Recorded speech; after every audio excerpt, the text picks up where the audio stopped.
Current affairs मतलब MJT education. Hello दोस्तों, good morning. स्वागत है एक बार फिर से आप सभी का एमजेटी एजुकेशन में। साथियों, आज है 7 नवंबर और आज की वीडियो में हम लोग बात करेंगे 7 नवंबर 2024 के मोस्ट इंपॉर्टेंट करंट अफेयर के क्वेश्चन से। दो चीजें हैं इंपॉर्टेंट। सबसे पहले मैं आपको बता दूं, सबसे पहले तो छठ पूजा की सभी देशवासियों को हार्दिक शुभकामनाएं। दूसरी बात यह है कि 7 नवंबर को राष्ट्रीय कैंसर जागरूकता दिवस भी मनाया जाता है, तो महत्वपूर्ण दिवस है, इसको भी ध्यान रखिएगा। कल इसके बारे में डिटेल से हम लोग चर्चा करेंगे। बात करते हैं लास्ट डे के रिवीजन की। शुरुआत में एक दिन पहले का रिवीजन करेंगे, फिर आज की तरफ बढ़ेंगे। अच्छा, आज की वीडियो एक भी मिनट स्किप मत करना। आज की वीडियो में बहुत ज्यादा डिटेल कंटेंट है। वैसे तो डिटेल कंटेंट होता ही है, रोजाना मैं कोशिश करता हूं कम से कम शब्दों में ज्यादा से ज्यादा कंटेंट आपको दूं, केवल फैक्ट आपको दूं, ज्यादा से ज्यादा अच्छे से समझा सकूं। लेकिन आज की वीडियो में कुछ ज्यादा ही इंपॉर्टेंट फैक्ट्स आए हुए हैं और ऐसे क्वेश्चंस भी आए हैं। कभी कभी होता है अच्छे अच्छे क्वेश्चंस मिल जाते हैं कई सारे।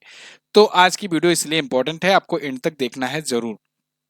हाल ही में भारत को किस अवधि के लिए इंटरनेशनल सोलर अलायंस का अध्यक्ष चुना गया? तो 2024 से 2026 तक एक बार फिर भारत का अध्यक्ष होगा, भारत इसका अध्यक्ष होगा। एआई तैयारी सूचकांक में भारत 72वें पर है और सिंगापुर पहले पर है। भारत जो है ये इंडोनेशिया के राष्ट्रपति को प्राबोवो सुबियांतो को अपने गणतंत्र दिवस 2025 के समारोह पर इनवाइट किया हुआ है।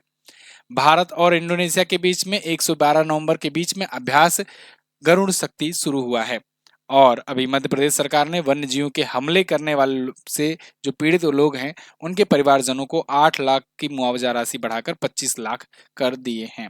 इसके अलावा और अभी थाईलैंड ने भारतीयों के लिए visa free entry unlimited time के लिए कर दिया है, हमेशा के लिए वीजा फ्री एक्सेस होगा। इसके अलावा जम्मू कश्मीर असेंबली का नया स्पीकर चुना गया, अब्दुल रहीम राथर को। विश्व कृषि मंच यानी कि वर्ल्ड एग्रीकल्चर फोरम की महासचिव नियुक्त की गई डॉक्टर जैकलिन डी ऑरेस ह्यूजेस।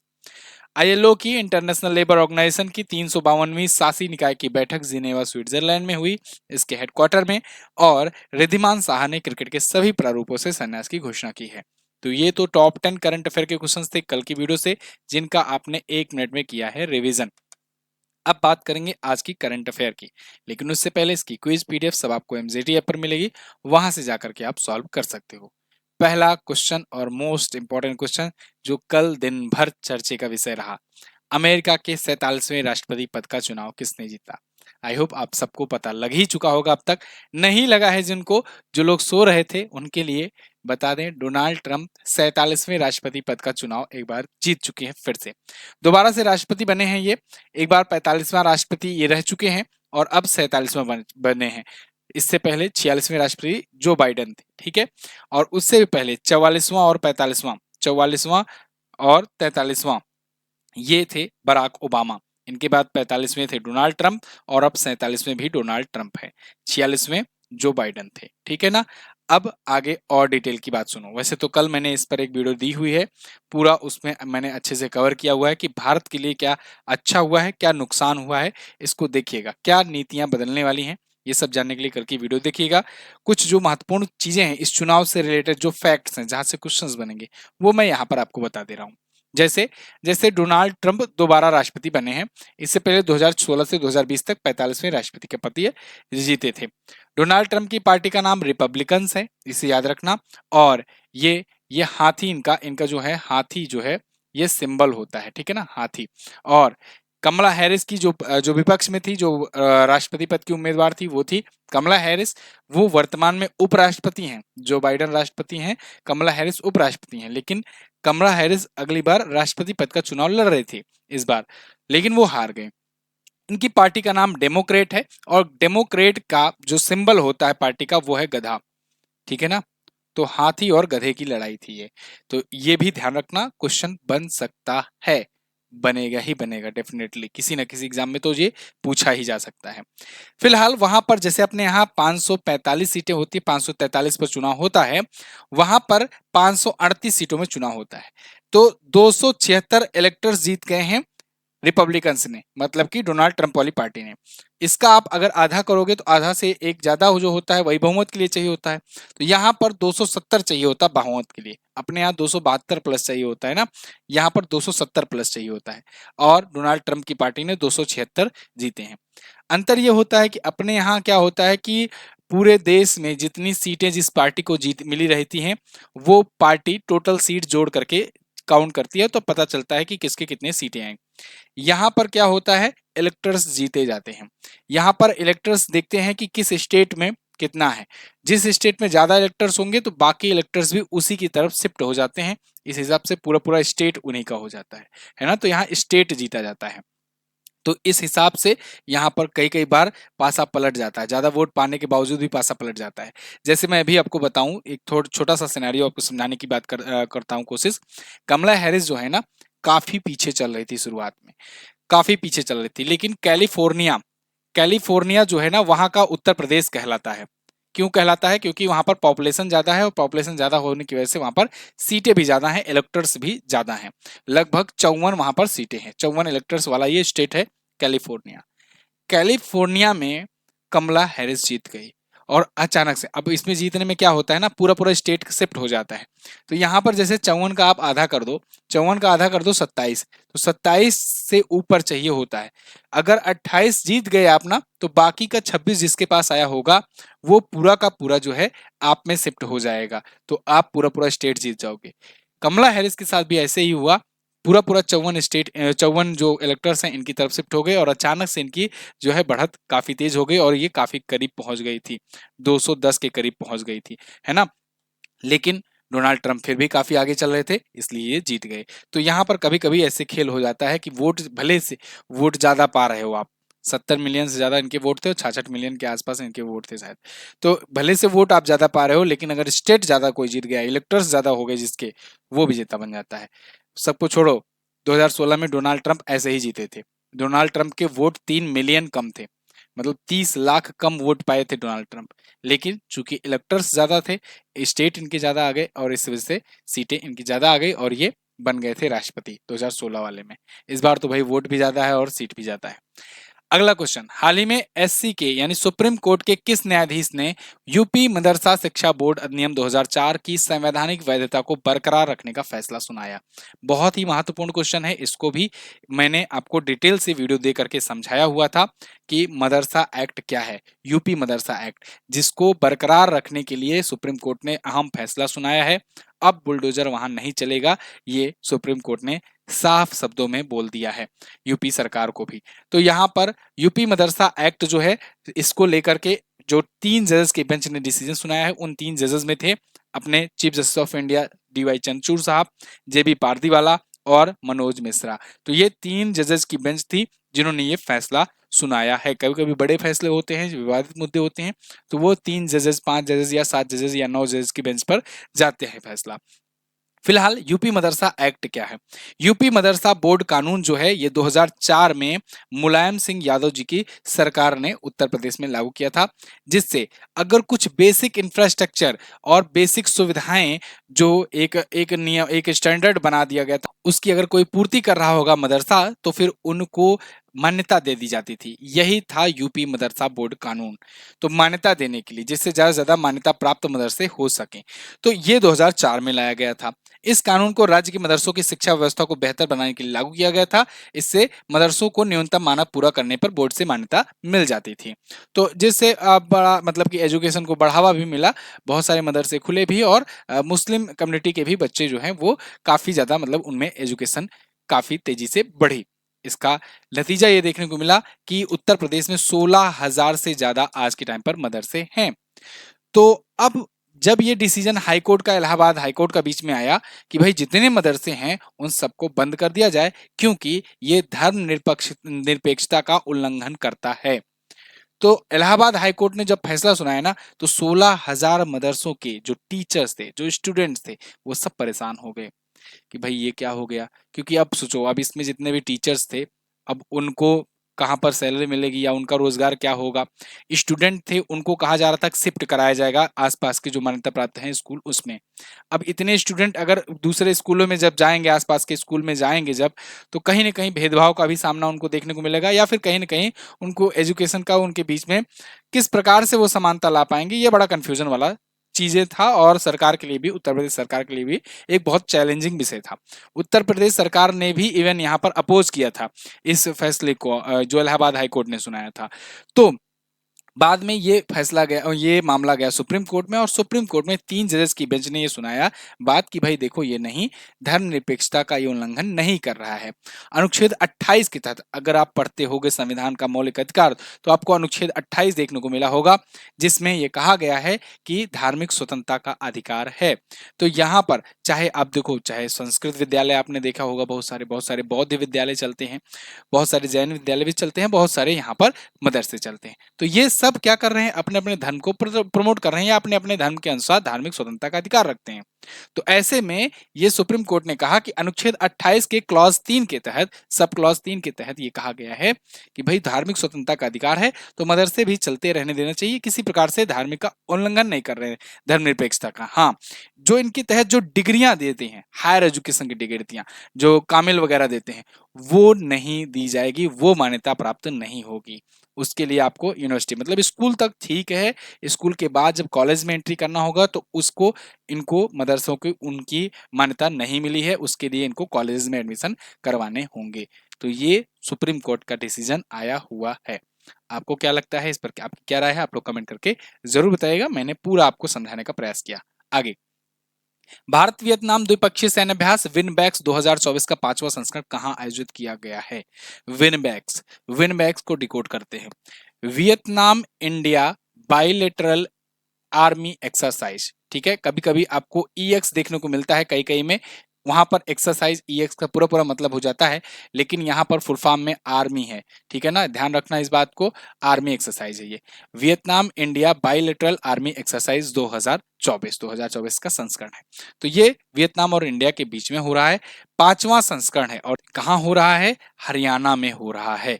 आप आर्टिकल देख पाओगे, विनबैक्स 2024 जो है इसका 5वां एडिशन है, अंबाला में हो रहा है आर्मी एक्सरसाइज। ठीक है ना, तो अंबाला चंडी मंदिर हरियाणा में हो रहा है 5वां, 4 से 23 नवंबर के बीच में। तो अभी देखो क्या क्या चल रहा है, गरुड़ शक्ति चल रहा है, वज्र प्रहार चल रहा है, और अब ये विनबैक्स चल रहा है। 3 अभ्यास तो अभी चल ही रहे हैं वर्तमान में। ठीक है, विनबैक्स जो है ये वियतनाम के साथ हो गया, और गरुड़ शक्ति जो है इंडोनेशिया के साथ, वज्र प्रहार जो है अमेरिका के साथ। भारतीय सेनाएं 3 अभ्यास एट ए टाइम इस टाइम कर रही हैं। फिलहाल इस बार पहली बार हुआ है कि जब दोनों देशों की थल सेना और वायुसेना दोनों हिस्सा ले रही हैं। 2018 से इसकी शुरुआत हुई थी। वियतनाम की अगर बात करें तो वियतनाम की राजधानी हनोई होती है, फाम मिन चिन्ह यहाँ के प्रधानमंत्री हैं, वियतनामी डोंग यहाँ की करेंसी होती है। अच्छा, जुलाई 2023 में भारत ने वियतनाम को ना एक दान में मिसाइल कार्वेट दिया था, आईएनएस कृपाण नाम से, ये पूछा जा सकता है आपसे। आईएनएस कृपाण भारत ने दान में दिया था, गिफ्ट किया था वियतनाम को। फिलहाल यहाँ पर वियतनाम देखना चाहोगे मैप में तो आपको दिखेगा यहाँ पर अपना प्यारा भारत। यहाँ से आप आ जाओ साउथ ईस्ट एशिया में। कल ही मैंने आपको साउथ ईस्ट एशिया समझाया था, तो यहाँ थाईलैंड छोड़ो, कंबोडिया छोड़ो, तो यहाँ लाओस छोड़ो, बीच में पड़ता है इधर हनोई जिसकी राजधानी है वियतनाम। ठीक है ना, ये जो कंट्री है ना, ये वियतनाम है, थोड़ा सा ये वियतनाम है आपका। ठीक है, तो वियतनाम की राजधानी हनोई होती है। चलिए, ये जो अभी आसपास के हुए अभ्यास हैं इनका रिवीजन आज फिर कर लेते हैं हम लोग। कल हम लोगों ने नहीं किया था, परसों किया था। अभ्यास गरुड़ शक्ति भारत इंडोनेशिया जकार्ता में हो रहा है। वज्र प्रहार भारत अमेरिका अमेरिका में हो रहा है। समुद्री साझेदारी अभ्यास जहां भारत जर्मनी ने किया हिंद महासागर में। नसीम अल बहर भारत ओमान के बीच गोवा के तट पर हुआ। मालाबार क्वाड देशों के बीच बंगाल की खाड़ी में हुआ। काकडू ये मल्टीनेशनल एक्सरसाइज ऑस्ट्रेलिया में हुआ। काजिंद कजाकिस्तान इंडिया ये उत्तराखंड में हुआ। और ईस्टर्न ब्रिज ये हुआ भारत ओमान के बीच में, ओमान में। अगला, विश्व मुक्केबाजी महासंघ का सुपर फेदरवेट विश्व खिताब किसने जीत लिया? सुपर फेदरवेट विश्व खिताब इसको जीत लिया है दोस्तों अभी मनदीप जांगड़ा। मनदीप जांगड़ा ये आपको दिख रहे हैं, इन्होंने WBF का वर्ल्ड टाइटल जीता है। इंडियन बॉक्सर हैं ये, और ये कोनोर मैकिंटोश को हराए हैं जो कि ब्रिटिश हैं बॉक्सर। ठीक है, तो ये सुपर विश्व मुकाबला जो है कैमन आइलैंड में आयोजित किया गया था। 2015 में इनको अर्जुन पुरस्कार भी मिल चुका है मनदीप को, तो ये भी ध्यान रखना बात। आगे, हाल ही में किस देश के वैज्ञानिकों ने विश्व के पहले लकड़ी के उपग्रह का परीक्षण करने की घोषणा की? दुनिया का पहला लकड़ी का सैटेलाइट। तो लकड़ी का जो सैटेलाइट है ये जापान ने बनाया हुआ था। आज से 1 से 1.5 साल पहले मैंने ये क्वेश्चन कवर कराया था, लेकिन ये तब बनाया था केवल, इस बार ये पूरा सक्सेसफुल इसका परीक्षण भी कर लिए हैं इस लकड़ी के सैटेलाइट का, ठीक है ना। तो ये वर्ल्ड फर्स्ट वुडन सैटेलाइट है बिल्ट बाय जापानीज रिसर्चर्स। तो इसे लॉन्च किया गया स्पेस में, और इसे क्योटो यूनिवर्सिटी और होम बिल्डर सुमिमोतो फॉरेस्ट्री का की एक टीम ने बनाया है। लिग्नोसैट नाम है इसका। क्या नाम है? लिग्नोसैट नाम है इसका। लिग्नो सैट नाम है इसका। सैट से सैटेलाइट और लिग्नो इसका नाम है, ठीक है ना। तो स्पेस एक्स रॉकेट के माध्यम से ये छोड़ा गया, अंतरिक्ष में प्रक्षेपित किया गया है।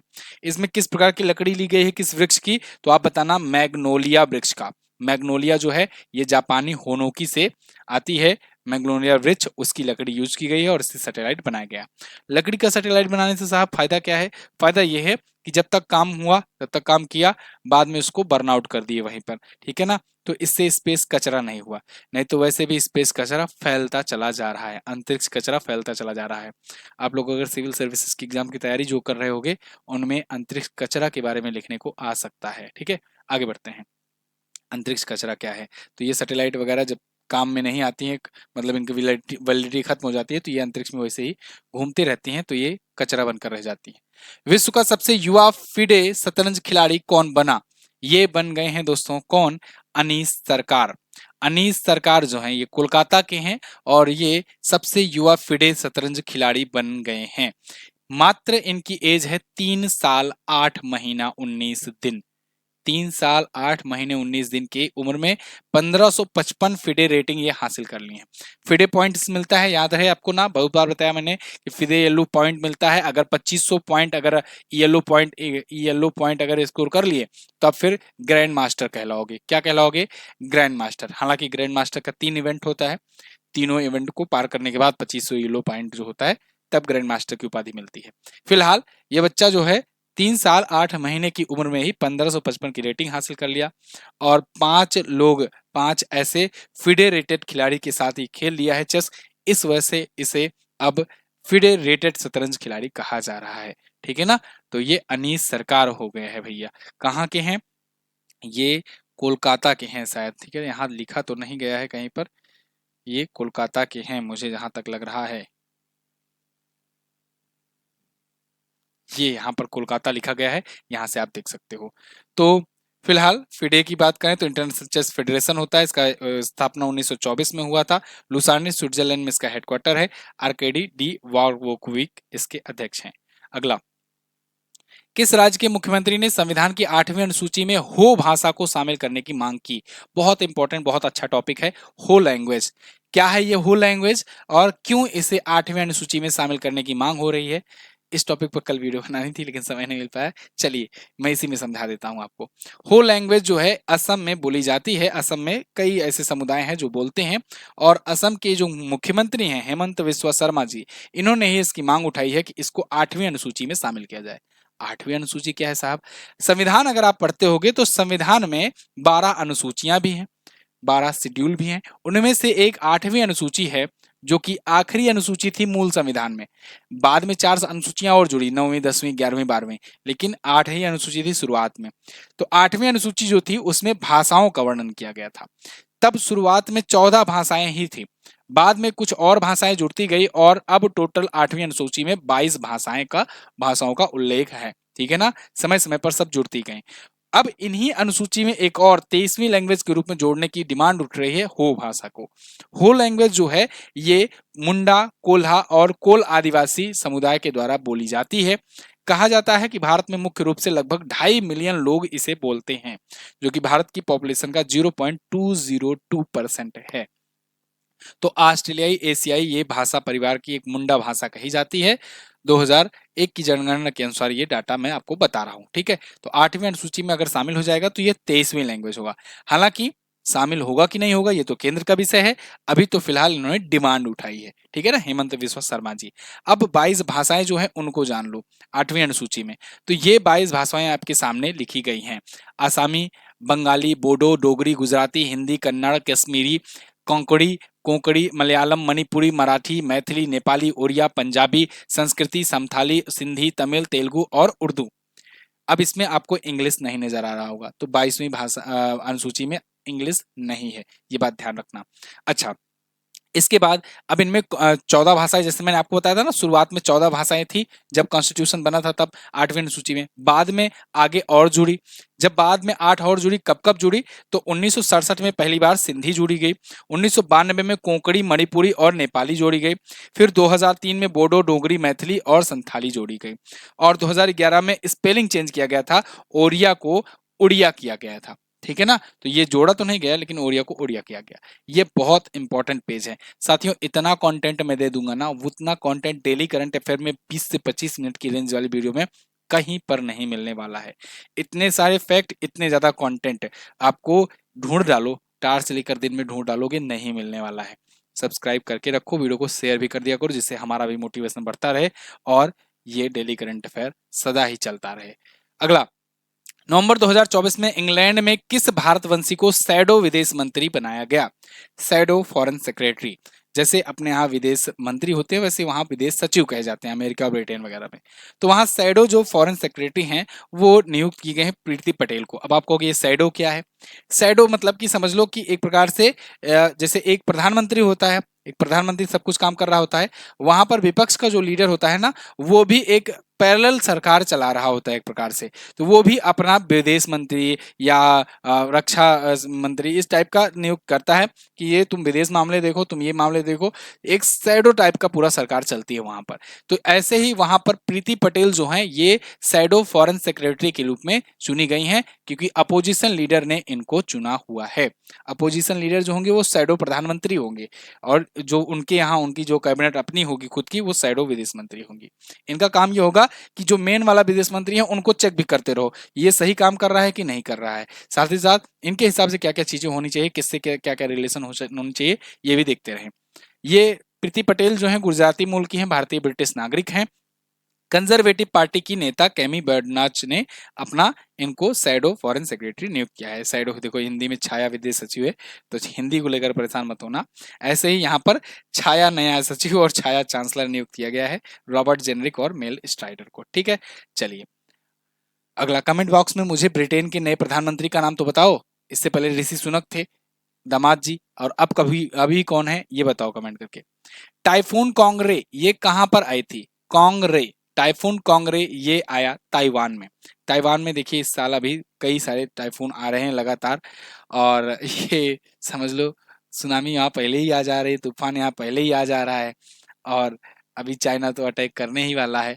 तो यहाँ देखो कॉन्गरे जो है ताइवान में आया है, लगभग 30 वर्षों में ताइवान को सीधे प्रभावित करने वाला सबसे बड़ा टाइफून माना जा रहा है। इससे पहले टाइफून खानून आया था और टाइफून क्रैंथॉन आया था। मैंने इन दोनों पर क्वेश्चन कवर कराया था आपका डेली करंट अफेयर में ही। ताइवान को अगर आप देखना चाहोगे, राजधानी इसकी ताइपेई होती है, तसाई इंग वेन यहाँ के राष्ट्रपति हैं, न्यू ताइवान डॉलर की करेंसी है। ताइवान को मैप में देखना चाहोगे तो ये रहा अपना प्यारा भारत, ये बड़ा सा चाइना, चाइना के बाद ये छोटू सा ताइवान। इसी को कब्जाने के चक्कर में लगा हुआ है चाइना। इस पर मैं आपको कई वीडियो दे चुका हूं ऑलरेडी। ठीक है, तो ये यहाँ पर आए हुए और आसपास आए हुए जो तूफान है उनकी लिस्ट है, आप स्क्रीनशॉट लेना चाहो तो स्क्रीनशॉट ले सकते हो। आगे बढ़ते हैं। प्रसिद्ध लोक गायिका शारदा सिन्हा जी का 72 वर्ष की आयु में निधन हो गया। इन्हें अन्य किस नाम से जाना जाता है? दोस्तों, इन्हें बिहार कोकिला के नाम से जाना जाता था और इनका निधन हो गया। शारदा सिन्हा ये इतनी बड़ी पर्सनालिटी थी कि इनके सम्मान में शायद ही कोई ऐसा बड़ा सेलिब्रिटी या बड़ा कोई ऐसा पॉलिटिकल लीडर या कोई बड़ा ऐसा नेता ऐसा बचा हो जिन्होंने कल शोक नहीं व्यक्त किया हो। शायद ही ऐसा कोई रहा हो। शारदा सिन्हा 72 वर्ष की उम्र में दुनिया को छोड़ करके चली गई, और ये छठ, वॉइस ऑफ छठ के नाम से भी जानी जाती थी। छठ पूजा पर, और इंटरेस्टिंग बात तो ये देखने को मिली कि छठ अभी त्योहार चल रहा है और उस दौरान ही इनका निधन हुआ। छठ मैया ने मतलब कि अपने पास बुला लिया, एक प्रकार से कह सकते हैं। तो छठ गानों के लिए काफी ज्यादा फेमस थी, ये लोक गायिका थी शारदा सिन्हा। इनके बहुत सारे गाने जो हैं छठ पूजा के दौरान लोग बजाते हैं, सुनते हैं और अपना त्योहार भी मनाते हैं। छठ पूजा के अपने गीतों के लिए बहुत फेमस थी। बहुत सारे बॉलीवुड में भी सॉन्ग इन्होंने दिए। इवन सलमान खान के शुरुआती दौर में फिल्मों में जो गाने हुआ करते थे वो इनके कई सारे गाने थे। तो ऐसे भी सोशल मीडिया पे चल रहे हैं चीज़ें कि पॉपुलर उन्हीं की वजह से हुए थे। तो ऐसे बहुत सारी चीज़ें थी जिसकी वजह से जिनको यादों को छोड़ करके ये चली गई यहाँ पर, इसीलिए देश भर के सभी लोग जो हैं वो शोक व्यक्त कर रहे हैं। शारदा सिन्हा ने गिरमिटिया मजदूरों के जीवन के बारे में भी गीत गाए, जो मॉरिशस, सेशल्स, फिजी और अन्य स्थानों पर बहुत लोकप्रिय हुए। 1991 में इनको पद्मश्री मिला था, भारत का चौथा नागरिक सम्मान। सन 2000 में संगीत नाटक अकादमी मिला था। सन 2018 में पद्म भूषण से इनको सम्मानित किया गया। और इनको कौन कौन से पुरस्कार मिले, यहाँ पर मैं पेज आपको शो करा दे रहा हूँ। जैसा कि मैंने आपको बताया, इससे ज्यादा कंटेंट कहीं नहीं मिलने वाला है। तो देखिए, बिहार कोकिला उपाधि इनको बिहार सरकार से मिली थी। देवी अहिल्या सम्मान इनको 2005-6 में मिला था मध्य प्रदेश सरकार से। पद्म भूषण इनको 2018 में केंद्र सरकार से मिला था। इनको भिखारी ठाकुर सम्मान, बिहार गौरव सम्मान, बिहार रत्न सम्मान और मिथिला विभूति सहित कई और पुरस्कार मिले थे। तो शारदा सिन्हा जी का निधन हो गया है। ठीक है, अगला, ये प्रमुख निधन है जो अभी हाल फिलहाल में हुए हैं, जिसमें एक और महान रत्न थे अपने रतन टाटा जी, इनका भी निधन हुआ। इनको भी बहुत सारे ऐसे पुरस्कार मिले थे, जैसे पद्म भूषण से सन 2000 में, पद्म विभूषण से 2008 में, महाराष्ट्र भूषण 2006, असम वैभव रत्न 2021, ऑर्डर ऑफ ऑस्ट्रेलिया 2021, KISS मानवतावादी पुरस्कार 2021, ये सब मिल चुके थे। पी वेणुगोपाल जी भारत का पहला हृदय प्रत्यारोपण किए थे, हार्ट ट्रांसप्लांट किए थे, ये पद्म भूषण से सम्मानित थे, इनका भी निधन हुआ। रोहिणी गोडबोले पद्मश्री से सम्मानित थी, भौतिक ज्ञानी थी, इनका निधन हुआ। कनक राजू जी गुसाडी लोक नर्तक थे, इनका निधन हुआ। इसके अलावा गिरीश साहनी CSIR के पूर्व महानिदेशक थे, इनका निधन हुआ। मारिया ब्रांसा मोरेरा दुनिया की सबसे बुजुर्ग व्यक्ति थी, इनका निधन हुआ। राकेश पाल जी, ये इंडियन कोस्ट गार्ड के महानिदेशक पद पर रहते हुए हार्ट अटैक आया, इनका निधन हुआ। सुजान वोस्की यूट्यूब की पूर्व CEO रही, इनका निधन हुआ। ठीक है, प्रत्येक वर्ष विश्व सुनामी जागरूकता दिवस कब मनाया गया या जाता है? तो विश्व सुनामी जागरूकता दिवस 5 नवंबर को मनाया जाता है, सुनामी के प्रति अवेयरनेस फैलाने के लिए। सुनामी समझ लो कि समुद्री तूफान ही एक प्रकार से है, लेकिन बहुत बड़ा, बहुत हैवी तूफान होता है, काफी ऊंची लहरें आती हैं। तो सुनामी के प्रति अवेयरनेस फैलाने के लिए ये दिवस मनाया जाता है 5 नवंबर को। Fighting inequality for a resilient future, लचीले भविष्य के लिए असमानता से लड़ना, ये इस बार की थीम है। 2016 से इसकी शुरुआत हुई थी। क्लियर? तो ये थे इस दिन के सभी महत्वपूर्ण करंट अफेयर के क्वेश्चंस। आई होप आपको वीडियो पसंद आई होगी। अगर पसंद आई है तो वीडियो को लाइक करना और एक अच्छा सा कमेंट छोड़ करके जरूर जाना, और हाँ, शेयर जरूर कर देना। आज आप एक काम करो कि सभी लोग वीडियो को अपने अपने स्टेटस पर लगा दो। ठीक है, तो स्टेटस पर लगाओगे तो बाकी लोग भी देखेंगे इसको। चलिए बात करते हैं लास्ट डे के क्वेश्चंस की। कल मैंने पूछा था हाथियों की सबसे अधिक आबादी कहाँ पाई जाती है, तो बोत्सवाना में पाई जाती है। डॉक्टर विवेक देवराय को पद्मश्री से कब सम्मानित किया गया था? 2015 में सम्मानित किया गया था, इनका भी निधन हुआ है। आज क्या बताना है, अंतरराष्ट्रीय सौर गठबंधन के तीसरे महानिदेशक कौन चुने गए? इसके अलावा पहला एशियाई बौद्ध शिखर सम्मेलन में चीफ गेस्ट कौन थे? तो ये दोनों क्वेश्चंस के बारे में आपको जो भी पता हो डिटेल में जरूर आंसर करने का प्रयास कीजिए। साथियों, बस रखते हैं इतना ही वीडियो में, मिलते हैं अगली वीडियो में, तब तक के लिए नमस्कार, जय हिंद, वंदे मातरम।